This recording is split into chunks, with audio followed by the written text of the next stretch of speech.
G'day hobbyists and welcome back to the Hobby Podcast, the podcast where we explore all things related to hobbies and passions, trading cards to pop culture and everything else in between. I'm your host, Dean Alsop, and as always, I'm joined by the best in the business, my right-hand man, the Colonel. How are you, brother? I'm good, Dino. What's going on, hobbyists? The best in the business. That's a bit of a compliment to start us off today. I give you a rough trot most days. You know, that's just the relationship we have, and I appreciate what you do. It's worked, mate. My head's gotten a little bit bigger. So. Mate, it's good to be back. It's good to be back in the studio, although we have to set it all up so it looks this good. It is nice to be back after a couple of shows on the road. We had PAX, which is coming soon. We're still editing that. And then last episode, we had Kath Jolie 101 at the TCG Expo, and that was an absolute mammoth task to get there and record it live. So it's nice to be in the comfort of our air-conditioned, moderately well-lit podcast studio. Yeah, it feels great, mate. It's crazy because not only that, the Jackson Kasparez interview, we interviewed him about 5 weeks ago. Yeah. So it really has been a long time between drinks in here. It has. What else has been going on? What are some other things that we've got to fill the hobbyists up on? We had Harry's first birthday. Yeah, we talked about that coming up, and we had that the other week, which was just bloody unreal. It was really good, so thanks for coming to that. It was a great day. He slept for like half of the time we were there. He had to have a nap, so that's a bit of fun, but it was a good day, man. It was a good day. And you've been collecting again. I can see that someone is starting to stockpile a certain Pokémon. We're winding back the clock a little bit on this one. The Ray King is back, baby. So the question is, 2 months ago, how many Rayquazas did you have? 0. And how many do you have now? About 38. Including a gold star, which I didn't have the first time around. That's right. The PSA 1 gold star. That's massive. Yeah. I figured this time, even though it is just a PSA 1, I was like, last time it was the only one of about a couple that I needed. So I was like, well, there's one right in front of me now. I'll just get it now. Yep. And go from there. I'm already eyeing off 2 of the other bigger ones. One is a black and white promo from Japan. It's about $1,500. I'm looking at it on eBay right now. The poncho pikas, I'm not like in any kind of rush to grab because they're everywhere. Yep. Like they pop up all the time. So I'll get them when I can, and I want to find a really nice copy of the SL Rayquaza, which is the one from Shining Legends. I had some mint copies that I'd sold initially when I sold it all. I'm shattered about that because it's really hard to find a mint one now. Like the ones on eBay are all smashed. Yeah. I could just bite the bullet and buy a PSA 10. I don't know. We'll see. We'll see. But yeah. Nice. I picked up a Palms Off binder, one of the 16 slot. The mega capacity ones? The mega capacity binders. Nice. And last week I sat there, I put Base, Jungle Fossil, Team Rocket, both Gym Heroes and all Neo in the same binder. It's so crazy. It must be so nice to flick through. I remember when I first met you and you showed me all your sets, and you had like a pile of black binders. Yeah. And just going through them one at a time because they'd only be half full, right? Because you'd have only one set in a binder and the binders were so much bigger. Yeah, for sure. So Darcy, Jack and the boys at Palms Off have absolutely nailed these binders, man. Yeah, they're phenomenal. I sat there and pre-planned every page so I knew what fit and what didn't. Yep. I've got a page in there as well of some of like my favorite cards. But I sat there, re-sleeved all 1,180 cards have all been re-sleeved, and it took about 2 days to do. So, dude, that was a bit of good fun. Hey, you've made it easy for someone to rob you now. They just come in and go, I'll take that one binder, thanks, bruh. Yeah, no more need for 34 binders. I just need 4, just 2 under each arm. Yeah, it's an easy escape for them. Right now, I'm nervous. Now I want to go home and look at my binder. Oh, we have a jam-packed episode today. A little bit of news. We've got a nice main topic, very on point. And then we've got a few calls in for the Hobby Heroes and then and the Hobby Rumble as well. So it's good. It's good to have this sort of routine back because it literally, like, I know for you guys out there, when we release the episodes, it seems like we just recorded it yesterday, but we do record in blocks most of the time.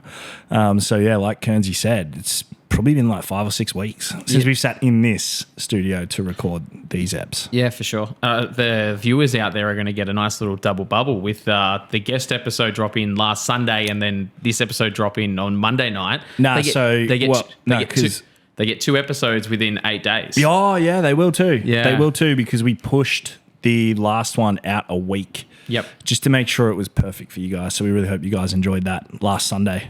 For sure. But back to business on this Monday night. It is time for the news. Love it, Dino. Let's get stuck into a bit of Goldin Watch. It's really funny when I go through all of the auctions that are selling at the moment. We're back in basketball season, so basketball cards are everywhere at the moment. Wemby. Yeah. And if it's not Wemby, it's Caitlin Clark. It's Caitlin Clark. That's a massive story. And you called it way early too, right? Like you were talking about it before, like other people like in our circles were talking about it. For sure. Yeah, her cards are going absolutely ballistic at the moment. But I'm going to start it off with Victor Wembanyama. Surprise. We've got a PSA 8. It's a Panini Prism gold prism. It's numbered 1 to 10. Pop 3, 29,646 USD. Just a casual $45,000 Australian. Yeah. It's sneaky 45 grand. Beautiful card. I'm not sure. Recent games, he had a 50-point game a few days ago. It's warranted right now. Yeah. Like Vic is bowling. Yeah. He is bowling, so it makes sense. But I swear there are so many Victor parallels and cards and stuff out there at the moment. Like, who's buying them all? You know what I mean? Like, there's so many. Like, who is that guy? Who just dropped 45 grand on that particular one? Yeah, you know, what did you say that one was number 2? 1 to 10. 1 to 10. Yep. Right. So yeah, it's pretty crazy. Like the speculation on sports cards has always been pretty astronomical. Well, the numbers behind cards getting graded in his favor versus every other athlete at the moment, you can see it. That's wild. You can see it. I've got, for $27,450, you could have got Mike Tyson trunks, which he worn on the cover of Mike Tyson's Punch-Out magazine. It featured actually on King of Collectables. Very time sensitive. The bloke just jumped in the ring against Jake Paul. He did. And he lost. He lost. I watched that fight. So did I. Shout out to the baddest man on the planet at 58 jumping in the ring to begin with. I mean, he still moved really quick, sort of round 1 and 2. Yeah. And you could see like round 3 and 4, he just got slow. And then you were like, all right, well, it's up to Jake to either knock him out or just let it go the distance and land the punches. I think it was something like Mike Tyson threw or landed like 48 punches or something. And Jake was like 280. Yeah. You know what I mean? But it's to be expected. You got somebody that's 27 and somebody that's 60. For sure. Like anybody that anticipated a different sort of reality, you know, we're probably just enjoying the idea of that happening. But the fact is that was never going to happen. Yeah. Jake was always going to win that fight. I tell you what, though, in those first 2 rounds, some of those punches still had some heat on him. Yeah. If he was able to collect in those first few rounds before he like gassed out, yeah, they were still really hard punches. Like, realistically, if Mike was going to win, he was going to win in the first round like he did 20, I think out of his 44 knockouts, out of his 50 wins, 22 or something he got within the first round. So if he was going to do it, that's when it would have happened. That's what I'm saying. Like, it gets around the end of round 2, during the fight, and you're like, yeah, no, Mike ain't going to win this. Yeah. Everybody wanted him to, like, and I would have loved to have seen a knockout. It would have been unreal, but it just wasn't going to happen. The show itself at the Dallas Sporting AT&T Centre, AT&T Centre. The stadium was packed. It would have been an awesome event to go to. Yeah. You see Jerry was there, like the owner of the Dallas Cowboys? Yeah. Is that his name, Jerry? Yeah, Jerry Jones. Jerry Jones? Jerry's what a weapon, dude. If I could... I don't want to say if I could be anyone, I'd be Jerry Jones, but I would like to be Jerry Jones. Yeah, it's a good life. I actually saw Jerry Jones.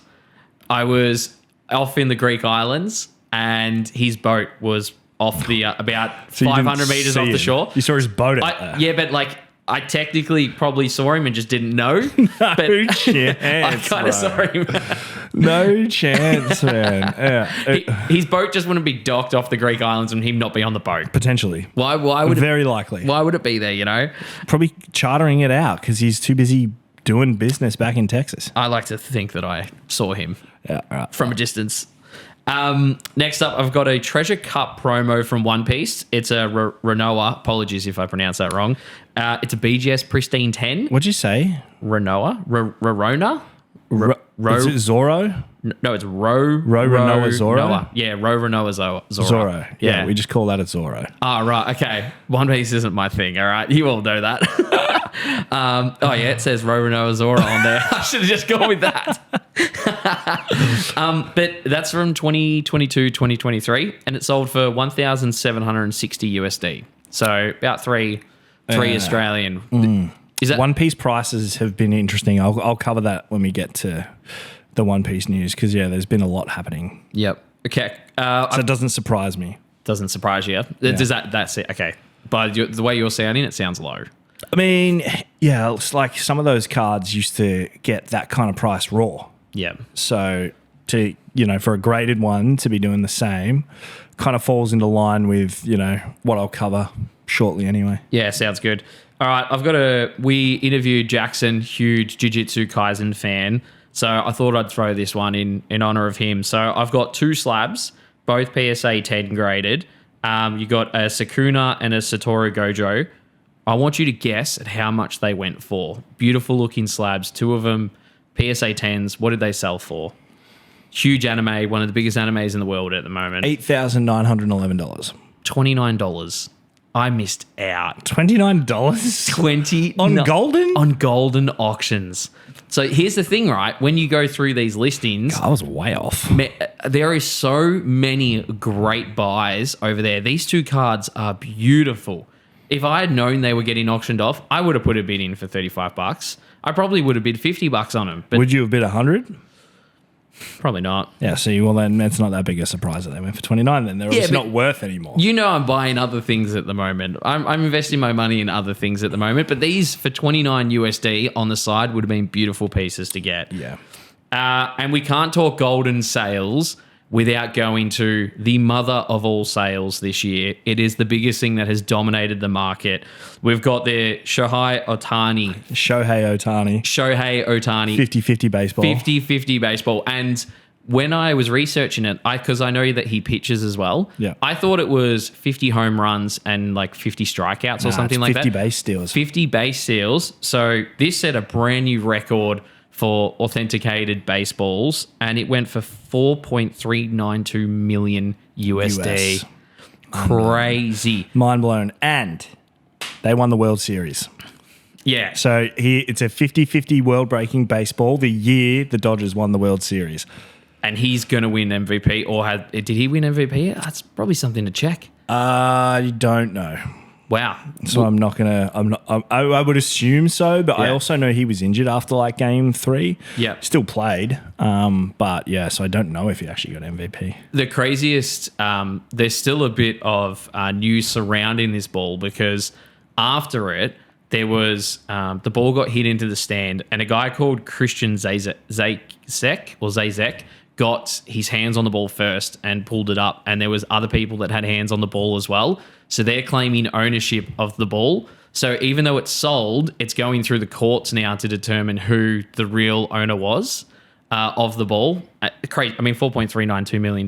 If you had a finger on it. Possession is 9/10 of the law, right? So that's all his lawyers are going to say in court, especially in America. Like that's how that's where that saying comes from. Yeah. He pulled the ball up, he's holding the ball, and you've just gone and put your hand on it. Like, get out of here. Yeah.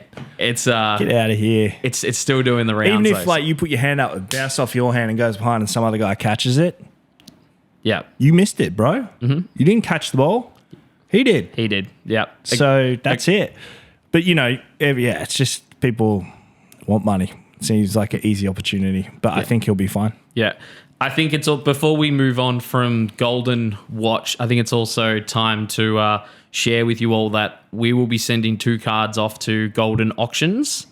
Maybe 3. I think I might have something I want to send as well. You might have something as well. Yeah. So we're going to go through the process end to end of sending off cards and consigning them through Goldin. We've sat here and we've spoken about the sales and what they're kind of doing as a market leaders. Yeah. I think it's time that we experience Test the waters from a seller's perspective yep. and send those over there. So yeah, we'll share that journey with you as we go as well. Absolutely. All right. Well, I guess we can move into Disney Lorcana.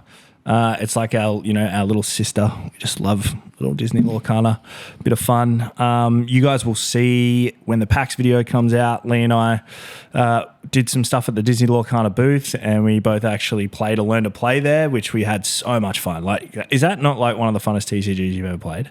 Yeah, it's really fun. I think building a deck end to end would make it the pre-built decks are very snowball-ish. So yeah, there is like quite simple, but the idea of the game is phenomenal. Like to either exhaust and gain lore, which is what you're trying to do, or to attack and slow your opponent down from gaining lore, like that those sort of decisions are ones that I liked. But their latest set, Azurite Sea, actually came out today or yesterday. So that would be a week from when this app comes out. But yeah, it looks really, really cool. They've gone with a new style of enchanted cards, which I've noticed they started to do, right? The first 3 sets, the enchanteds all looked the same. They went full arts with these surge foils. Then set 4 and set 5, they've changed it a little bit. And then set 5, they changed the foils. And now this time, the cards actually have this like brownie gold color. They've got an image and then like some sketches on there, and then it's foil, so they actually stand out. They look totally different. Like they don't look like, there's this whole new looking enchanted card. I love it. A couple of mentions to look out for that I think will be the big ones in there. You got Wreck-It Ralph, Daisy Duck, Rafiki finally gets one, old Rafiki, but the best looking one, I think, the one I think will be the most popular, is Tigger. Pooh Bear, man. Yeah, it's a really, really cool image too. We'll put it up here. It looks really, really nice. It's got like actual sketch of like Tigger, like must have been when they first started to draw him or create him. They've like, so that's on the card. Like they keep one-upping. They haven't gone, let's keep the enchantments the same. They're like, let's elevate them with every other set as the game just continues to grow and grow and grow. Like we have people coming into the store now pretty frequently asking about Lorcana and the play scene. So yeah, it's I've said it from the start. It's here to stay. Don't worry about that. It's just it's nice to see it growing. With the enchanteds, I know in the earlier sets there was 4 to 6 enchanteds, and then as it progressed, they had 12, 14, 15 enchanters. What does it look like from this set? I know you've named a few, but is the chase still, have they gone really wide with lots of enchanters, or have they reduced it back to, just those few hits? I think when it first started there, I think set 1 had 8, I think. 8? Yeah. Okay. Yeah. And then I think it's like 12 or 14 now. So there's definitely, now there's like enchanters that you can buy for 50, 60, 70, 80 bucks. Right, Elsa's still like the queen at over $1,000, but there's other ones that sit in the realm of 300, 400, 500, 700, and that's what you'll see again. Like Rafiki's cool, but I reckon he's going to be like maybe 100, 120 bucks. I honestly think I'd be surprised if it wasn't Tigger. Like I feel like when I was looking at them all, I was like, wow. Tigger. That's the one. Especially, with the hype around the world at the moment with the Disney Topps Chrome and the one-of-one Winnie the Pooh that got pulled, and then the one-of-one Minnie Mouse that got pulled. I'm trying to get my hands on some of that Disney Topps Chrome, by the way. Yeah. Just on the DL. Topps Chrome never miss, man. They brother. never miss. Nah, brother. We need to go on a trip over to Topps and visit them and figure out how we can just work with them directly all day, every day. Yeah. Because I love what they make. Yeah, it's ridiculous. They make some cool stuff. They've got the Topps now as well that have just dropped.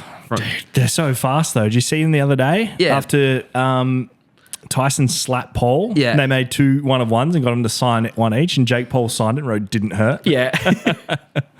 We need to buy a few of those. We actually do need to start jumping into the Topps now because there's some cool stuff. Yeah, there's some cool stuff, but yeah, that's Disney Lorcana for nice. a minute.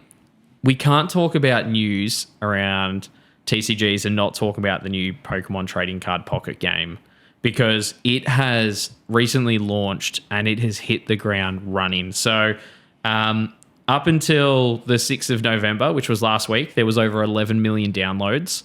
It's the quickest ever mobile TCG app downloaded behind Pokemon Go. I was going to say probably since Pokemon Go, right? Pokemon Go. It's estimated that they've done about 24 million up to that date, about $24 million. So you could only presume kind of where it's at now. And we actually spoke about this app a little while ago on one of our Because episodes. of the cards. Because of the cards. They were teasing really nice cards, and they were like, these are exclusive to this app, and they weren't going to be printed in real life. I'm like, how dare you? Yeah, it's something really fun. I'm playing it, and I think what we should do for our listeners today is I'm going to do a really quick demo of the app and some of the things I really like about it, because there's still a lot of people out there that we know that haven't downloaded it. But Take it away, brother. I will. What I'll do is All I know how to do is open packs. That's it. I go on there when it tells me to open packs, and I rip some packs. And that's effectively what it is, right? The cool thing about this app is it is super accessible for everyone. So if you've got a smartphone, you can go in and download this app here. There's about 20 to 30 minutes of tutorials at the start. But you've got these things here where you get to open packs every day. So all you do is you go in, you get to open 2 packs a day, you click on a pack, and you get these cool cards from it. So you still get that same hit that you get from open. Little like dopamine sort of hit you get from like cracking a pack. Yeah, for sure. So I've gone in, I've selected a Pikachu because I'm going to show you some of the cards I've collected. My next chase is a Pikachu card. So you go in and I just pulled an Electrode. That looks so good. I'm going to quickly peek. No, there's no others there. You can peek for God packs. So God packs are a thing as well. But you can see here, it's just like opening a pack of cards in real life.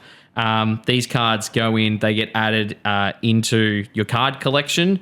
And then you've also got, you can look through all of your cards here. So I think the great thing that this app has done is it's made the artwork really engaging for people. And like I guess they had to, right? Otherwise, that's been a big draw card. That's why people were talking about it before it even came out. Yeah, for sure. Yeah, I mean, that's what drew us in. But you can see here, there's some of these cards here, like this Gyarados. Like, why are they not making this a card in real life in a set? Because the artwork is just so pretty.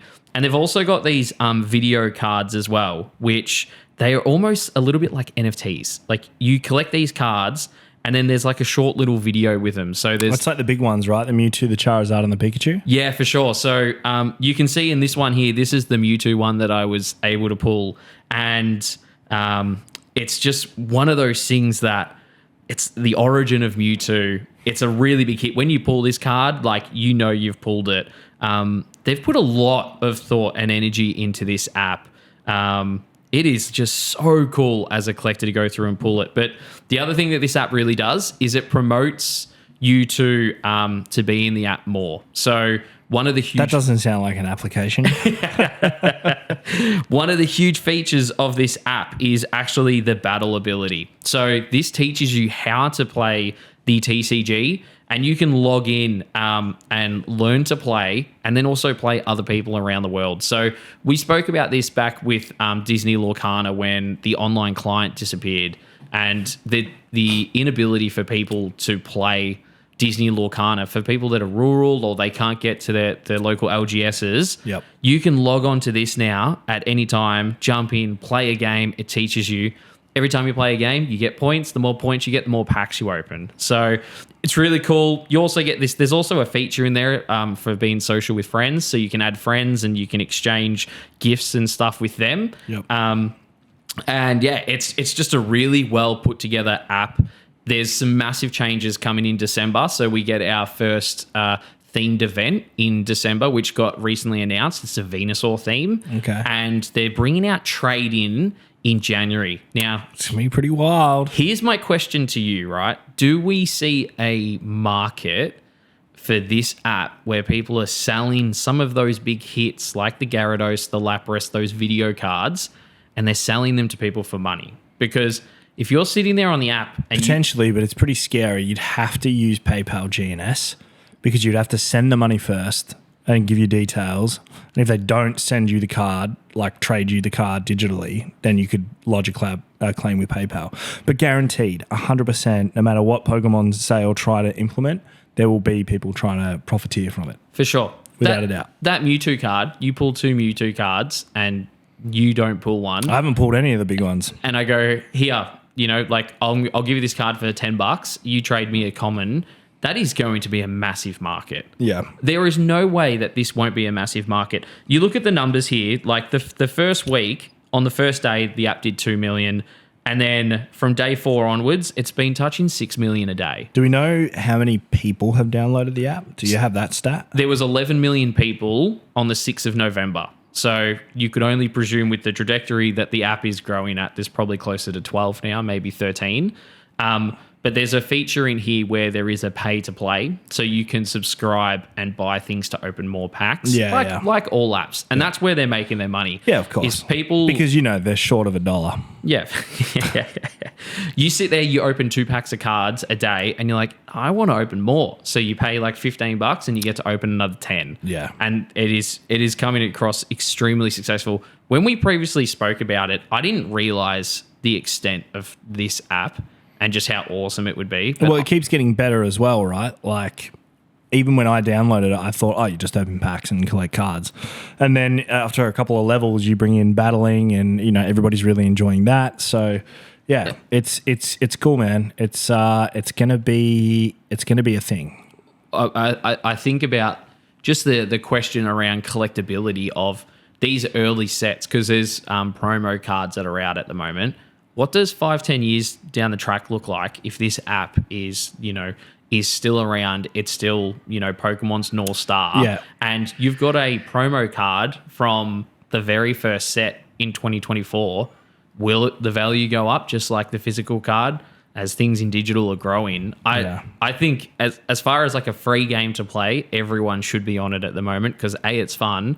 And from a collector standpoint, you might be kicking yourself in 5 years going, why didn't I download it and just open 2 free packs a day? It doesn't cost me anything. Yeah. It's actually a good point. It's a good take by you. It's actually good. I'm sitting here thinking, going, why don't you open 2 packs every day? I just do it when I remember to. Yeah, it's free. And you can turn my notifications on. So it tells me when I can rip packs. Yeah. There's also a secret rare, so I can share that with everyone.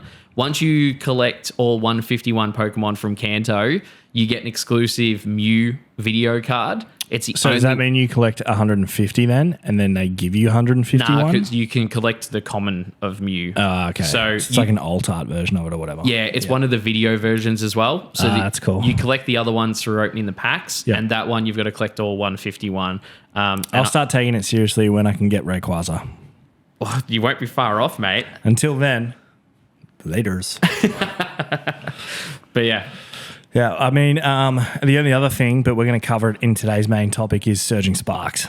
That definitely, don't think Kearnzys forgot about it. We'll get to it because that goes hand in hand with, Pokemon news. For sure. One Piece. One Poi. I don't even know if that's actually how you would say it in any other language. I don't know. Mispronounce half the things wrong on this podcast anyway. So what's another one? Yeah. So the last time we spoke about One Piece, we were speculating if the English release of PRB would also have the manga God Pack. And it does. And the product is hot AF. Like hot. Like we sold out of it. I went live on, I did a stream the other night and I sold a case in like 35 minutes. Like it's hot, Boxes are about $220. But if you pull a manga God Pack, which we've seen quite a few in Australia, and 2 of our mates have pulled them, my mate Andrew and then our mate Johnny Straya. So congrats, boys. They're selling for like $8,500. So you basically open the pack, you get all these mangas, and then you sell it collectively. People are just trying to sell them or have sold them collectively for about $8,500. So it's not bad, right? Buy a little box for $220 and then hit this manga God Pack and you're $8,500 richer. Yeah, it's ridiculous. I mean, you think about each card is a case hit in a set and then they're all together. The interesting thing to note is they're not even a case hit. You're not guaranteed a manga per case. Oh, so it's like 1 in every 3 cases is like their seeding. Yeah, right. It's the interesting thing about it is that the cards are different to the originals. So I know that they slightly changed like text boxes and things on these mangas. Yeah. The market doesn't care. The market still acknowledges it as a huge card. No, but a good comparison would be the original Luffy still goes for like $4,000 to $4,500, and this new version with the altered text, people seem to be selling it for like $3,000 to $3,500. Yep. So that's kind of what you would want if you were a collector of the originals, to know that the first print is still going to yield a higher result. So that's a positive, but a negative from the set of PRB, because it is a reprint set where they've reprinted like all the best cards. And I only know this because I went through and repriced a bunch of our singles the other day, and I was repricing cards that were at anywhere from $50 to like $10 down to $2 or $3. Like, had this one super rare blocker like Kid that used to be a $50 card. Now it's like $3 because now they've reprinted it, and it was from one of the earlier sets, and they're just everywhere. And you can play with them. Well, it's a playable card, and people need it. But this is where Bandai and old companies need to just be careful. The fact that they even reprinted the mangas was still just wild to me. But you just got to be careful because you've got to appease the players, but we all know that if you don't also appease the collectors, players will only go so far.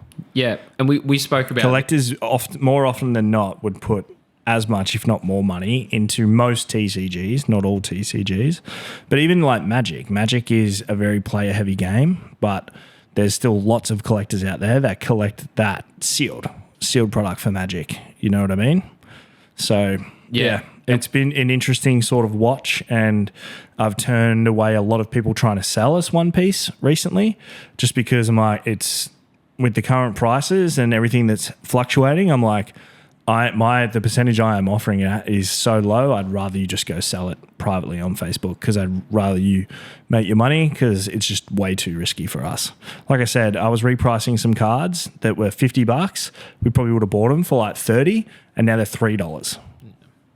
Yeah. You do the math, right? Like, you take a bath on that stuff. Yeah, it's not great. I can talk about, we spoke about it, about Flesh and Blood, in terms of when they did the history, did the same thing, and can tell you the player base, they don't care whether it's first ed or it's a reprint. They just want the card to play with. So what you're talking about, the One Piece prices dropping, I completely understand. Yeah, that's it, man. That's it. But that's all for the One Piece today. Ep.19 comes out in December, so that's going to be another big set. That'll be cool. Yeah, nice, man. The next thing I want to talk about is Whatnot. And we have both been on this journey together now for about a month. Yeah. For about a month. Yep. And for all of you out there that don't know what Whatnot is, it's a streaming platform that's come out of America, and it's been live for about 4 years now, 2020. Founded and launched in 2019. 2019, app's been live for over 4 years now. And as an Australian, we could jump on and buy things, and you've been an extremely active buyer on Whatnot in the past. Me, not so much, but that's because of one night I spent way too much money. But really, really exciting. We got to meet Logan Head, the CFO of Whatnot, and a bunch of his engineers and team out here just after PAX. We're currently in beta testing at the moment. To be able to stream on Whatnot for Aussies here. Yep. It's a platform that is scheduled to launch across the nation in January. Yep. So anyone can go on and create an account. Your accounts get vetted, and then you can stream on there. But we've probably done over 10 streams now. Yeah, I think it is like literally 10 or 11 shows. 10 or 11 shows. And what we have done is we've taken our weekly live stream from Twitch and Facebook, and we are solely streaming on Whatnot at the moment, and it is an absolute game changer. It's better for everybody. I remember that the first night I did that Whatnot stream, I had a few people reach out the day after and be like, I missed Twitch, or I didn't feel like this, or I didn't feel like that, and it was completely understandable, because that first night we had like 200 people in the live stream. So that's very different to having 20 or 30 people on Twitch. You've like 10x to the amount of people in there. So the comments are just going, blah, blah, blah, blah, blah, which is just absolutely wild. But it's so much easier on our end. You load your auctions in, you load your product in, your customers are vetted, and they pay for it as you go. That was the biggest hiccup, was chasing up financial things or postage addresses and things like that after streaming on Twitch. Because the reality is Twitch and Facebook weren't created to be selling live stream selling platforms. Twitch is a streaming service. Facebook is a social media website. Whilst people utilize them to do those things, Whatnot was created explicitly to just do that. And that's why I've always enjoyed it and bought with so much confidence over the years. It's been it was a really good journey as a buyer, and it's been a fantastic journey so far as a seller. And I think it's just going to continue to level up. And when the beta part's over, the beta testing is over, and anybody can sort of apply to become a seller, it's only going to benefit everybody because, I say it all the time, like rising tides raise all boats. So the more people that are on there, they're bringing more people into it, and it'll just become the norm. Yeah, for sure. Because right now there is a certain catalog of people that you say, oh, we're on Whatnot. And they're like, what is that? They've never heard about it. And that's totally fair because, unless you were buying on that platform previously while it was in the US and in the UK and parts of Europe, why would you know what it is? We'd never spoken about it up until, we got the opportunity to become beta testers and actually run it. So yeah, for sure. I think the app, the ability for end-to-end process to list, for the app to push your live streams and get people coming in, new faces, you see it. Like we go live for 3 hours, and on Twitch and Facebook, I might have 120 people that view my live stream over that 3 hours. Yeah. And on Whatnot, there's 2,000. Yeah. Literally 2,000. It is, 20x the exposure for the seller, and also the ease of purchase, the ease of packing in terms of like it auto does the shipping. You sit there, it gets your labels. It really is just so ahead of everything else. Yeah, I agree with you in terms of. I think now after those initial first streams where there was 200 people in there, and that's where you pull the gold star crowd on. It has dropped down to 50 to 80 people viewing the live stream, and it is a bit more manageable. Those first streams, you couldn't read the comments. No, and that's probably where a lot of I didn't enjoy.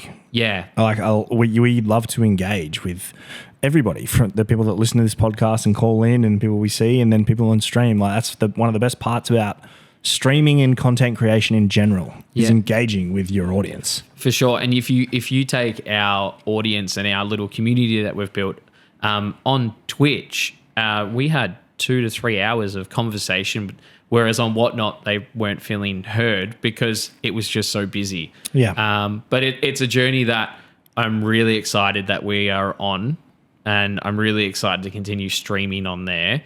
And if you haven't checked out our live stream, make sure you go check out our Whatnot. We'll put a link in the description of this episode. Put a link in. If you haven't even downloaded the app, you'll get $15 credit if you use our link. Awesome. I'm streaming Tuesdays. You're streaming Thursdays. And then we do a couple from the shop during the week. For sure. Yeah. And it's so we stream it at least 4 times a week right now. Yeah, it's great. It's great to see. But I thought we couldn't go through and not mention the Whatnot journey that we've been on. Yeah. Because it's a good shout, because everybody's going to be hearing about it over the coming months. For sure.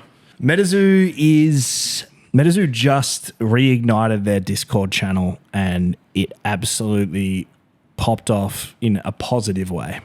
It was a very passionate community, a community that didn't deserve what happened to them for the most part. So yeah, I'm very excited to see what Charlie and the team at QBL can actually produce. So Charlie Herlocker bought Metazoo. He bought it for $2 million USD. He owns all the rights and everything, and then he's working with a company called Gamecubator Labs. So Gamecubator Labs, is that it? Yeah. Something like that. Yeah, Gamecubator Labs. I think so. GQL? Yeah. Yeah, that's it. Gamecubator Labs. To obviously, put the game together and create it. So it's very, very exciting times ahead. Yeah. I said initially that I don't want to be the poster boy. I've done it all before, and but I will be, because I love Metazoo. So, you'll catch me in the Discord. They asked me to be a moderator for them in there. So I'm doing that, helping them out with that, growing that. And I will continue the good work of the Metazoo IP. Still a lot to sort of unpack and learn. We don't know much, to be fair. We know they made an announcement today that Poncho is back as an artist, which is huge. He's probably like the most popular artist from the original iteration of the game. We know that they're creating a whole new game, so we're expecting new look cards. It might not look the way they used to look. New game mechanics. It's not going to interact or play at all with the previous iteration. They're literally they bought the IP and that's what they care about, and they're moving that forward in a way that they see fit. And there will always be pushback for sure. But I think with the people that are at the helm, like Rick Aarons, the former CEO of Watsy and the Pokemon company, who owns GameCube Ada Labs, like, you know, have faith, guys. Yeah. It's going to be one hell of a ride. If you're just tuning in for the first time too and you're a bit confused, in episode 15, we actually talk about Metazoo in its entirety. It's the rise, the fall, and the rebirth. So if you're a little bit interested, make sure you go listen to that episode, because we spend a whole 45 minutes deep diving into, you know, the past. What it was, what it looked like, how it happened. For sure. But the main thing is the Discord is up. We are back. The feeling in the community is really positive. Oh, yeah. And that's always a positive for the game we love. Yeah. Well, that's it for the news, right? Bang. Oh, God, it felt good to talk news, because we hadn't talked news for a little while. And there was so much more we could have squeezed into there. But, you know, today's main topic is a juicy one. Everybody's talking about it. So we figured we'd chime in and we'll talk about it too. And that is the bull market. Prices are going nuts. Everything's going nuts. Prices are going nuts. Everything's going nuts. So I think the first thing to do is let's have a look at Pokemon. Obviously, we spoke about... it's the best example. It's the best example. It's also the thing that gets the biggest TCG, live and breathe it. Sword and Shield, sealed, PSA 10 alt arts, master sets are going for ridiculous prices at the moment. Yeah. I'm seeing Evolving Skies master set selling for over $4,800 was the last one that sold 2 days ago. Yeah, and Sword and Shield even went on its own little run like 12 months ago. It had like its own little bull run. It's kind of the only thing at that point that was really moving. Scarlet and Violet just sort of sat there and got kicked to the curb. And what's happening to Scarlet and Violet now has probably brought more eyes or more awareness to the bull market.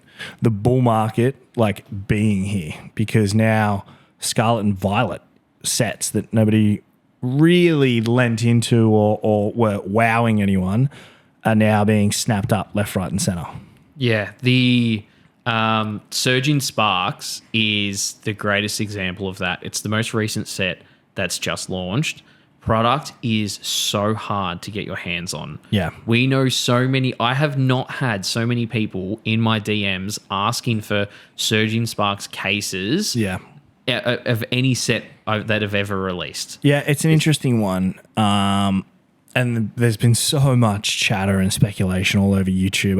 I've seen a bunch of stuff, and there's some interesting takes and there's some just absolute pencil ones. But I know from our end, like at Luna, we ordered twice as much as we normally do for any Pokemon set. And we exhausted that whole allocation within 24 hours, which is crazy, because it tells you two things. We got more than we normally do. So whether the worldwide allocation was shorter or not, it didn't appear that way to us, because we got what we asked for.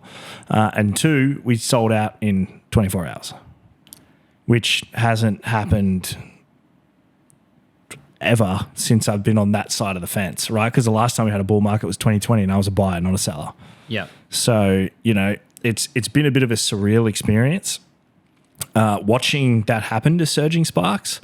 But I mean, some of the cards in there, like, it makes sense. I've heard people, particularly with Surging Sparks, draw comparisons to Vivid Voltage.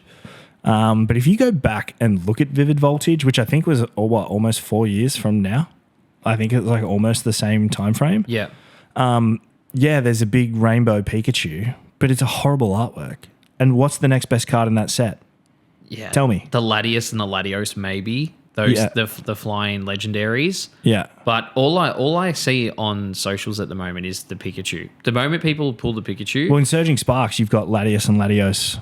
oh, you're talking about from I'm Vivid talking about Vault. Vivid Voltage. Oh, there is none. No, there is none. There is no second No, card. in Surging Sparks, the Latios and the Latios look amazing. Yeah. That's what I mean. You have other cards. Like you've got art cards. You've got other secret, illustrator rares and all that sort of stuff and other art rares. So you can't compare Surging Sparks to Vivid Voltage. So many people are saying that it's going to do what Vivid did. And Vivid did almost the same thing. Not as high. I think the Rainbow Pikachu got to like $400 or $500, whereas this SIR Pikachu is at like 1,000 right now, which is insane. I think Surging Sparks is a better set than Vivid Voltage was, but it is also like this. It is kind of the catalyst, or what people are calling this a bull market now, is because of what's happening with Surging Sparks. Yeah. Before we get into some more of the hypotheses or thoughts around that, before Surging Sparks, what was the feeling like in the store in terms of people coming in and asking for it?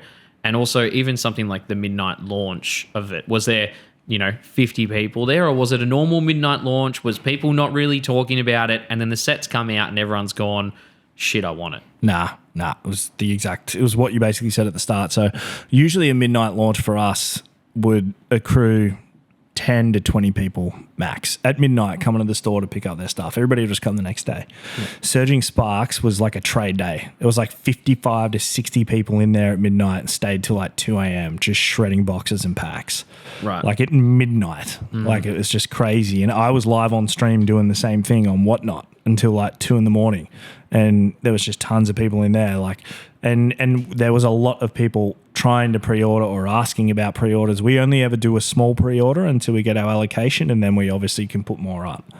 There was definitely hype around the set. If you look at Stellar Crown and Twilight Mask, the two before it, Twilight Masquerade, they were popular sets. Like Twilight Mask was very popular because of the Greninja and the pull rates are quite tough. And then Stellar Crown had the Squirtle and the Bulbasaur, so that was really popular as well. But nothing like Surging Sparks. For whatever reason, probably because of Pikachu, like Rumble #1, the GOAT Pikachu, Surging Sparks was always hot. And at that point in time, Prismatic Evolutions nobody knew about. Yeah. Like we knew Terrestrial Festival, but we didn't know. Nobody had actually seen what these alt arts from Prismatic Evolutions look like, whereas we know that now. Yeah. So from a collector standpoint, the Prismatic set with all the evolutions, it just screams Evolving Skies to me, obviously because of the amount of EV cards in there. And like I remember people originally were, the Leafeon VMAX, where he's got his hand on the hay bale. Yeah. It's not a very nice card. Like, it's just a Leafeon. And then now you look at the card and you're like, oh, no, it's actually awesome. Yeah. Do we think that the current sales in some of the high-end cards from previous Scarlet and Violet sets have pushed what is happening in Surging Sparks? So you look at Paldean Evolved with the Magikarp. Yeah. The PSA 10 in that now is over $800. You've got the Greninja, the Charizard from 151. The top end cards at the moment in Scarlet and Violet are doing really, really well. Yeah. And the Pikachu, it's a Pikachu, the face It's a nice looking card though. You wouldn't know because you haven't pulled one. I did.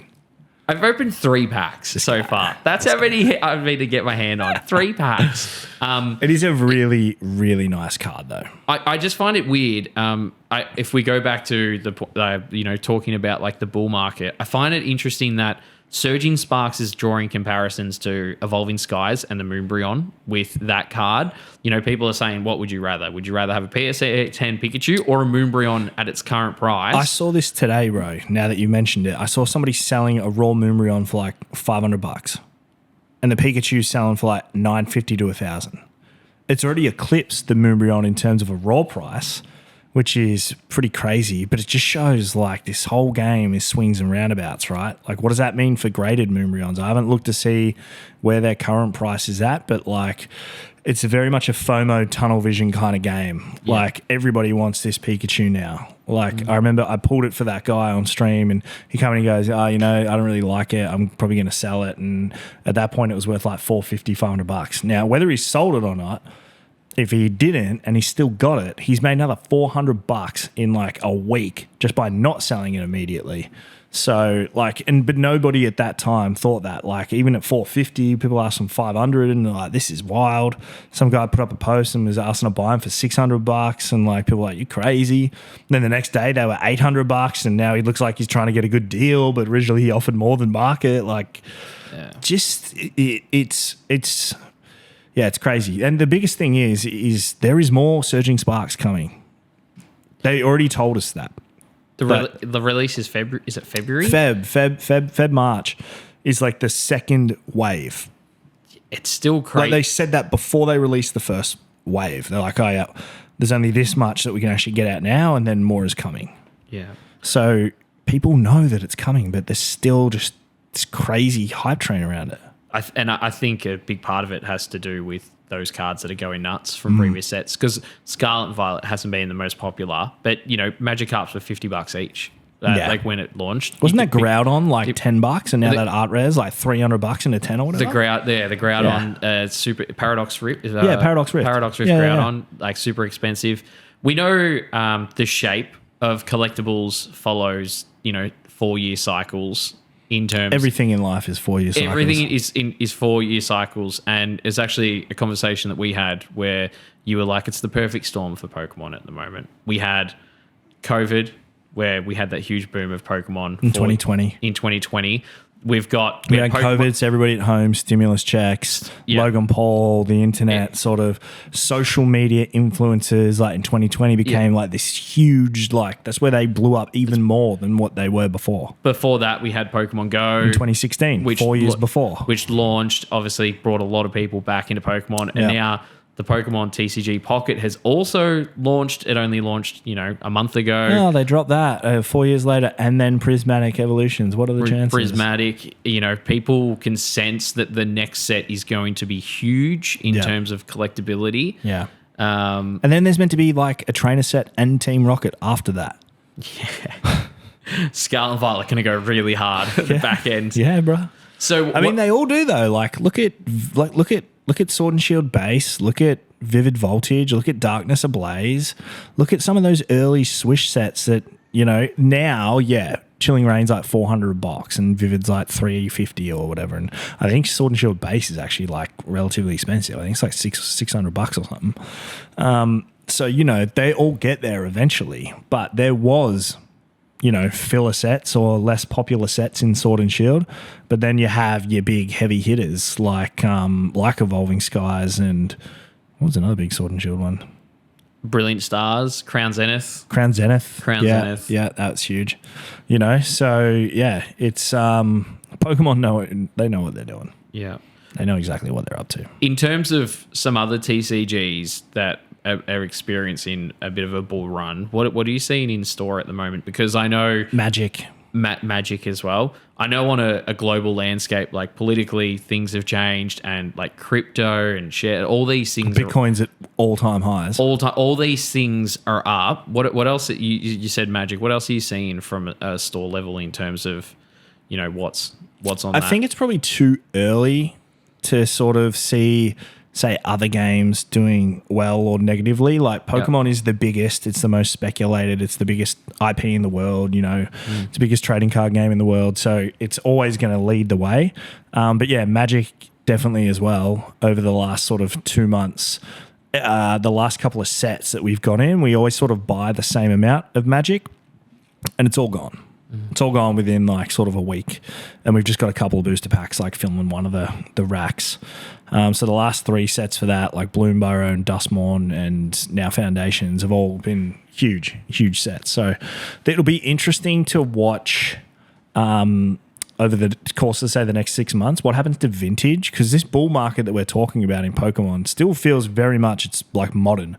It's a modern bull market, right? Like I haven't seen, we sell a light played, plus base set for $1,200. And while Surging Sparks is, doubled in price over a week, base sets, we're not selling them for $2,400. They're still $1,200. You know what I mean? So it'll be interesting to sort of watch and see what the vintage stuff does, because I know that vintage Magic has started to sort of tick in an upward trajectory as well. after being very flat for a long period of time. Yeah, nice. Before we move on, is there anything else? I'm just thinking here outside of TCGs that might be influencing what we're seeing. You know, like because I think about the time of year. It's before Christmas. You know, people like moving into the Christmas period. Obviously, this is the biggest spending month of the year. When you get to people save up their money for Black Friday sales. Yeah. You know. People have got their tax returns back from just a general kind of shape of the year. Yeah. This is normally the busiest period as far as a bit of cash flow. Yeah. Before we move into December, which everything tightens down. Yeah. Is there anything else that you can kind of just think of? It's a weird one, Kearns. Like, you know, I spent a decade and a half in real estate and finance before I moved into trading cards. And the real estate market right now, prices are still like they're coming down. They're not booming. We're not experiencing bucket loads of rate cuts. You know, so I don't know where people are getting the extra money, because we were talking on a different episode not that long ago about, you know, the cost of living and what kind of crisis that is and how that's affecting on TCGs. And then out of nowhere, we're in a Pokemon bull market where technically people shouldn't be have any more money than they did 2 months ago. It's just there's obviously some outside influences, not sirs, not people, influences that are pushing more people back into Pokemon.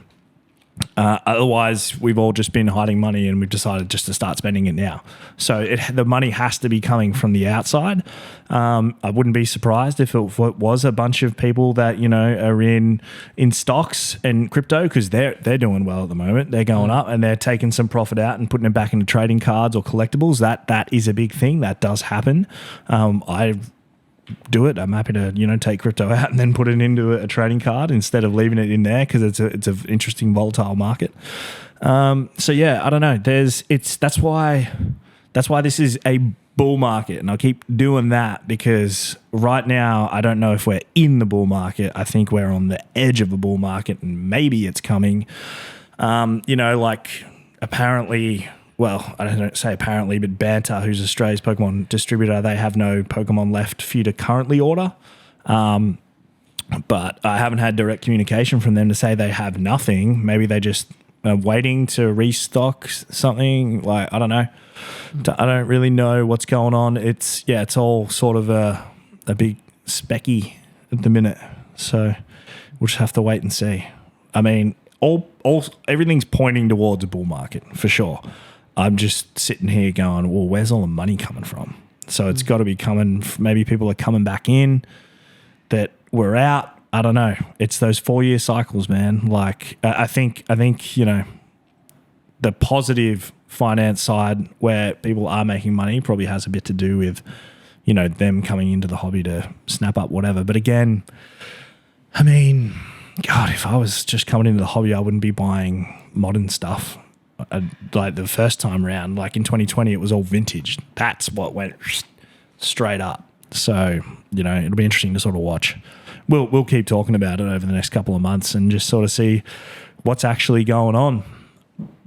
Because, you know, you can get hurt in a bull market, right? You know, Pokemon's a good one. Because if you did buy at the absolute peak 4 years ago in 2020, and you didn't sell and to this current day, then you'd still be all right, because most sets that peaked back then are currently higher than they were then. The only one I think is like kind of teetering around is probably Evolutions.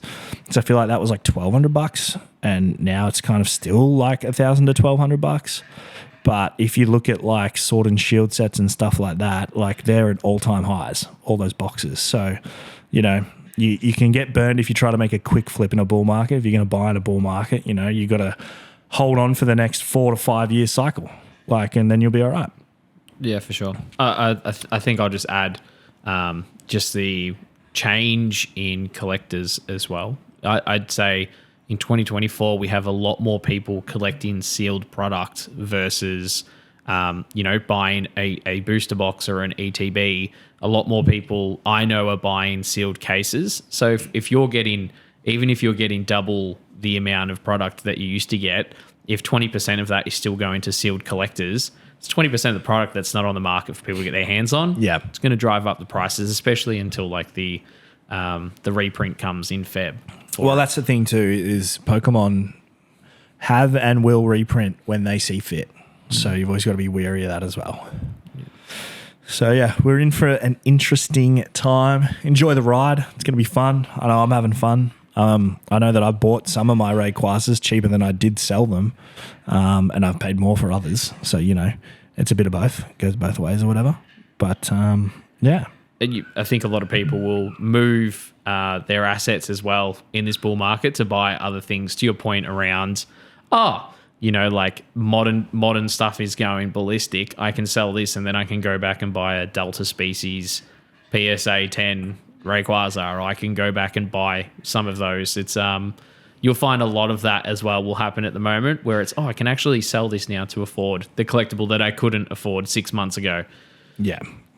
No, that's it. Well, it'll be an interesting one. Please do comment your opinions. We want to hear them because it's going to be a wild ride for all of us if it is a bull market.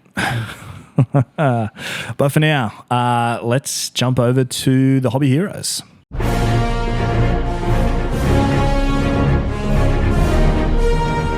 All right, Kearns, we've got a couple of callers today. It'll be interesting to see if anybody did actually mention a bull market. We've know in the past the callers have been on point. So it'll be interesting to see if they are today. Let's have a listen to caller one. Hey boys, Silky here. First off, love the pod, and I love the banter between you both. It's super boisterous. It's really fun. So far, I've binged every episode on the way to work and on the way home. I'm itching for the new one to come out. I'm going to blow some wind up here for the minute. The pod, it's so rich with information, and I've found some of it to be quite invaluable to me lately. The episode with Charlie from Cardnomics gave me some really great insight into investing into TCGs, which is the way that I'm starting to turn at the moment. Nice. The latest episode with Jackson was just super fun. He's so full of energy and he's got a great personality. I ended up checking out his Instagram as well, and the artwork that he does, it's insane. It's crazy. It's so good. One of the best. My question though is, with the release of Prismatic, do you think that it's going to turn into the new Evolving Skies? I've seen some of the pictures of the chasers. And the one that really stands out is that Sunbreon. That's what everyone's calling it in the forums. Sunbreon. Really not much of an evolution guy, but I love the look of this one. But will it purely just be collectible, or is it actually going to have a place in a deck? I'm really excited to see what's going to happen with it. Let me know your thoughts. Thanks. Keep up the good work, guys. Silky22. Mate, Weapon. Tell you what, if everyone blew smoke up our ass like that, We'd fly off. Whee! See ya. Be like, we'd actually have to get a jet. And it would be wheels up for once because we'd be flying high. But appreciate the kind words. Charlie, legend, good friend. Jackson, legend, great friend. Prismatic Evolutions is something that we haven't really spoken about today. We've touched on it. Yeah. Evolving Skies, I don't know. Evolving Skies was Rayquaza and Evolutions and Dragonite. Like there was don't forget about the Rays in that set and don't forget about the Dragonite in that set because they're still big cards and they hold their own, right? But the Evolutions, obviously, having 9 of them all be like $100 plus cards makes it a valuable set.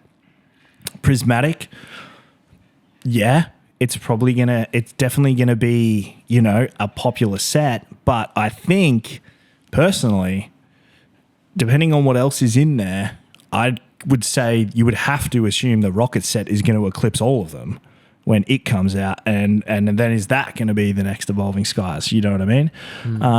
Evolving Skies was its own beast. Evolutions was its own beast. I think Prismatic will be its own beast.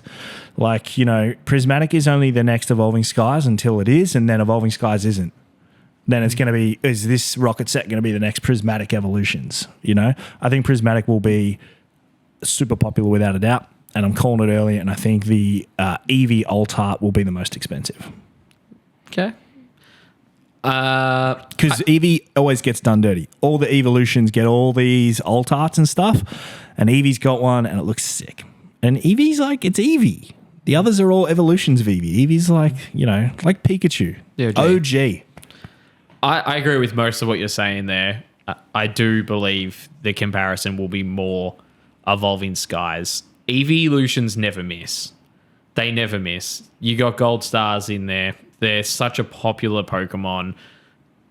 It's going really wide. The set is going wide in terms of hits.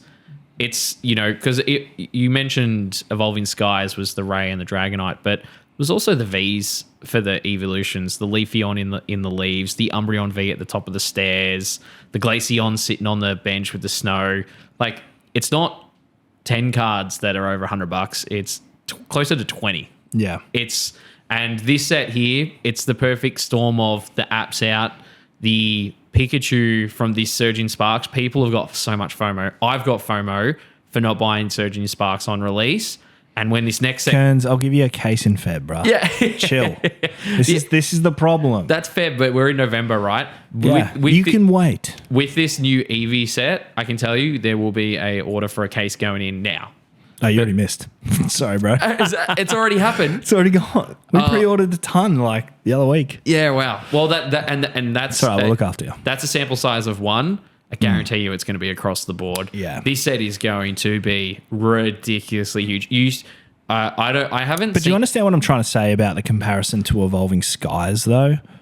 Yeah. Like, I can understand why we're sort of hinging off that, because that is the biggest set in Sword and Shield. It's the most expensive set. That's got the biggest cards in there. But are we just going to keep doing that? Like, as collectors, are we going to go, all right, now, is this going to be the next 151, or is this going to be the next that one? Yeah. I understand what you're saying. I think Evolving Skies just stands a little bit alone because... It's the worst set to open. It's so painful. Yeah, so it's horrible to open. The set pulls are shocking. B, hits were getting taken off the line. Yeah. People were stealing the hit cards. That guy. And the current prices, and I know we mentioned Bull Mike, but the current prices of that set are astronomical. You can go buy a Delta Species Master set from 2004, and it'll cost you $2,000, or for almost $5,000 Evolving Skies, which is only 2.5 years old. Yeah, it is crazy. And you look at the Moonbryon, you look at the Rayquaza, the top end cards aren't going for $400-500. They're going for $2,000. Yeah, it is.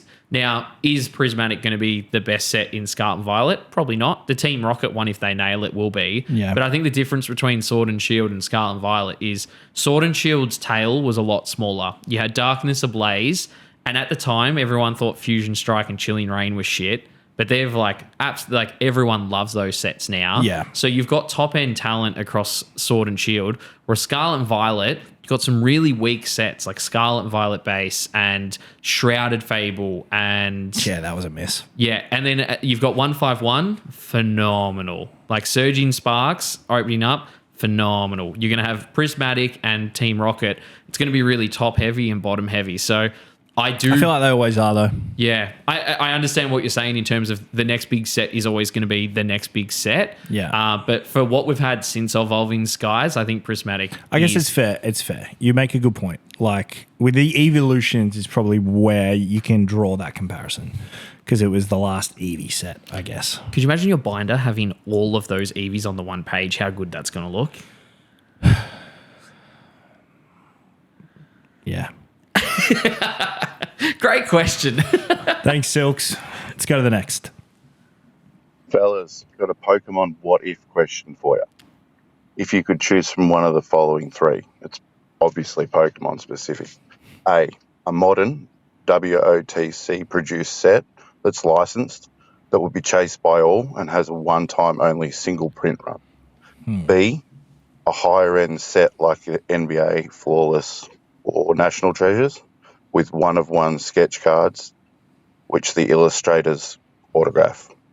Or C, a set which has in each booster box one sealed promo card that you can tear open like tops, and they had either cash or a super rare mini card. Let us know.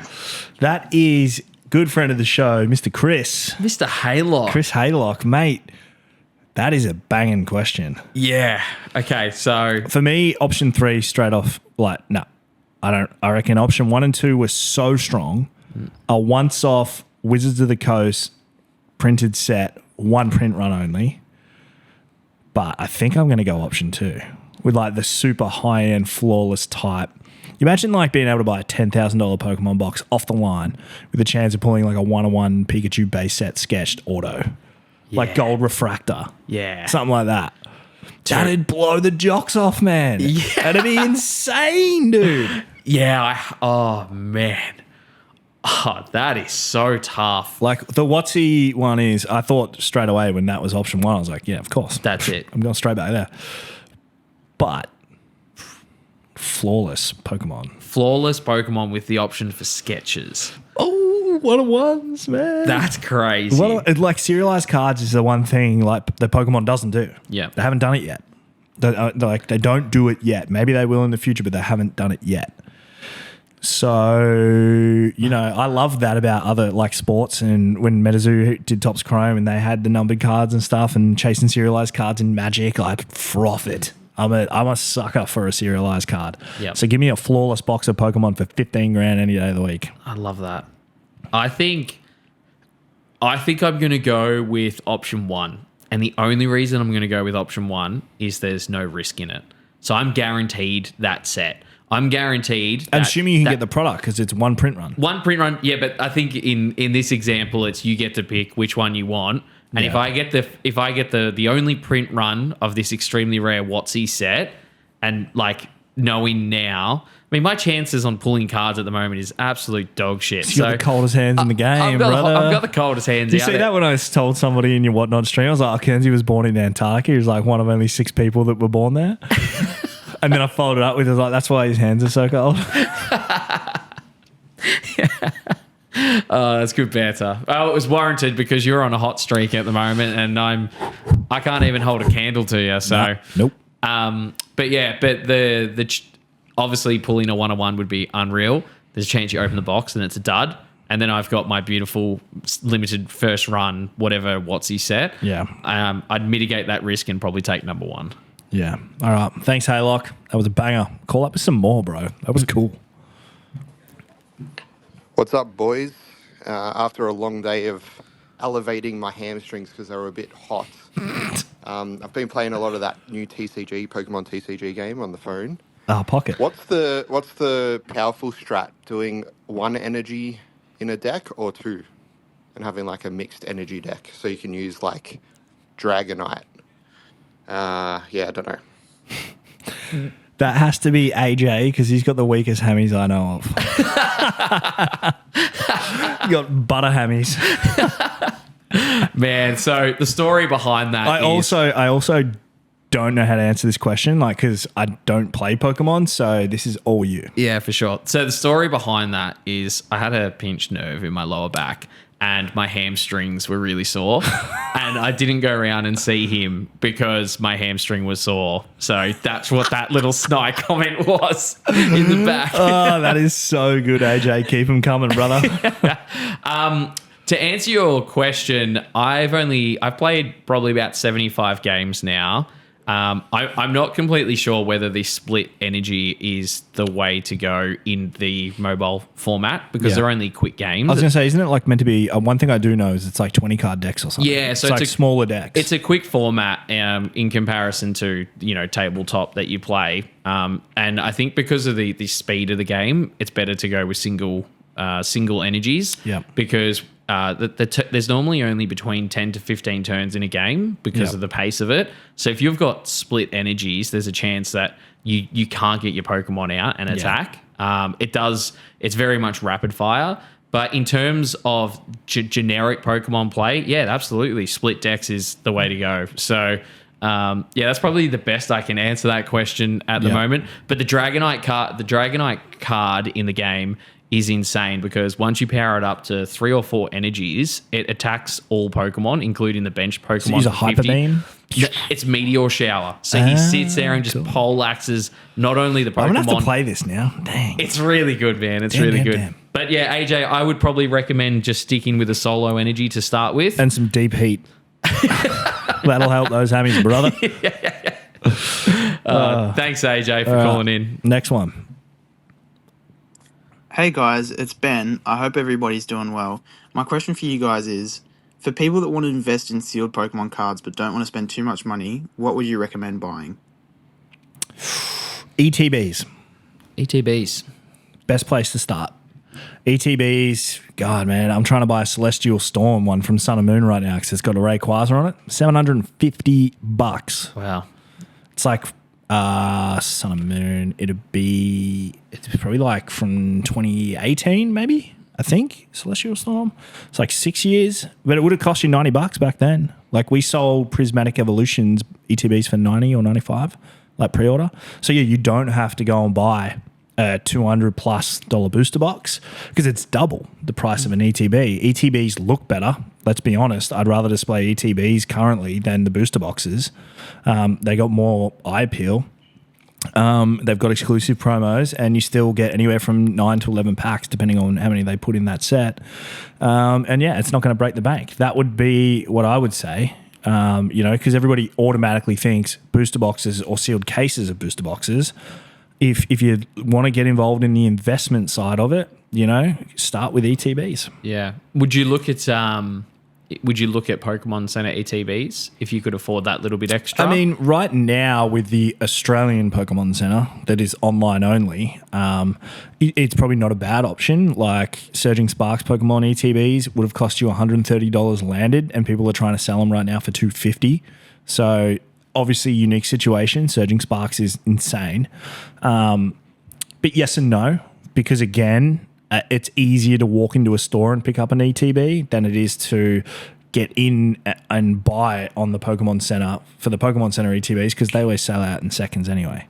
Like they move quick. So just to answer Ben's question in terms of moving things, like getting things, acquiring something easy and not too expensive, I would just go down the route of ETBs. Yeah, nice. I think that's great advice. Ben, appreciate you calling in with the question. I probably can't add anything else because I'm the last person to talk about. And I nailed it. Sealed investing. And you don't, yeah. I can't keep anything sealed. So, but I think your answer, like, you absolutely nailed it. So, yeah. All right, cool. On to the next one. This will be the last one for today. Kearnzys, Dino, this is Matt Brown. Matty. I've got a scenario for you fellas. Someone offers you a free tattoo. Has to be a full sleeve. What theme are you going with and why? Matty Brown, you little devil. I am a clean skin boy. I have no tattoos. I had one behind my ear once and I got it removed. So I have no tats. So if I was going to go a sleeve, in all honesty, if I was going to get a tattoo now and I had to, my theme would 100% be my family. Like it'd be me, Mim, Harry, that's what I would have to do. Cute. Because those are my people, right? That ain't never going to change. I'd love a Pokemon themed one, like a Rayquaza or something, but that was if I liked getting tattoos, I don't like getting tattoos. I only had one. So for me, yeah, it'd be a family theme sleeve for sure. I think I'd just go generic anime themed. It's you're kind of already halfway there, right? Well, I've got the Avatar: The Last Airbender, Water and Moon Spirit. So I'd probably continue that with an anime themed and just do blue, purple, green kind of characters. No, maybe not green. Anime theme's good because you can hit like a lot of cool different stuff. Yeah, can have a few Pokemon through it. Yep. And I've thought about it a few times. The main reason, to be honest, is just how expensive to get a full sleeve would be. Yeah. But yeah, if it was free, I'd probably just go with a generic anime theme. And I'd put a little bit, I wouldn't do it all at once because there's things that come up in life where you go, I have to add that. Yeah. Like that's the new thing to add. But if I was to start it off, I'd, probably put a Lugia and a Blastoise on my arm at somewhere on there. Then I'd go and add like a Demon Slayer, character in there. But yeah. Now, awesome. Great hobby heroes section. So now we'll finish up for the day and head over to the Hobby Rumble.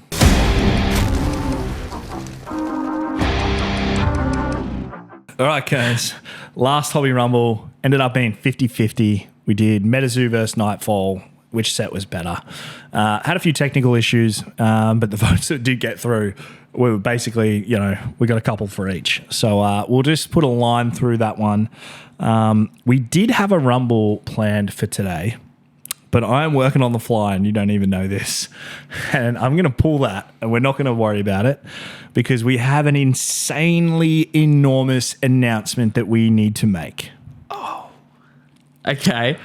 And I think it's more valuable to make this announcement than it is to argue about something today.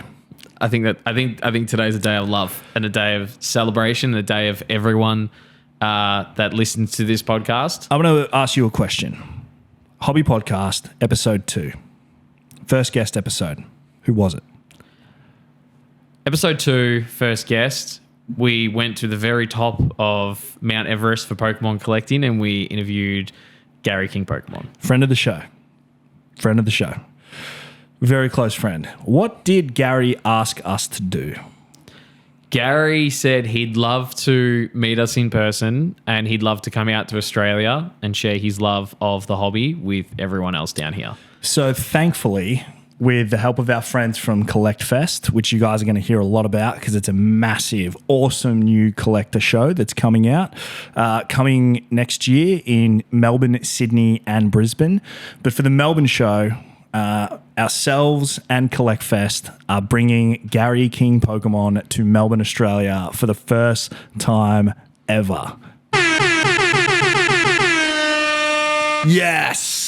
Gary asks, and we are like, let's make it happen. Let's make it happen. We have a action-packed weekend planned for Gary, with Gary, for you guys.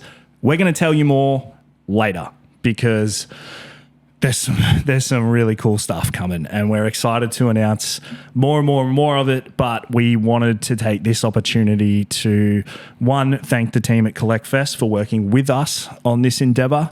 Two, thank Gary for going, absolutely, I'm going to come. And it is locked in. You guys probably have already seen an announcement from Collect Fest, but if you hadn't, this is it.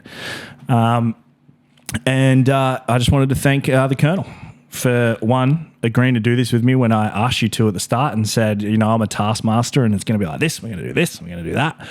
And you've stuck by my side, and now we're bringing out probably the biggest Pokemon collector, on the planet. And with what we have planned is going to blow your guys' mind. And yes, you can get involved in a bunch of it too. So... yeah, I just want to quickly say a quick pat on the back to you, Dino.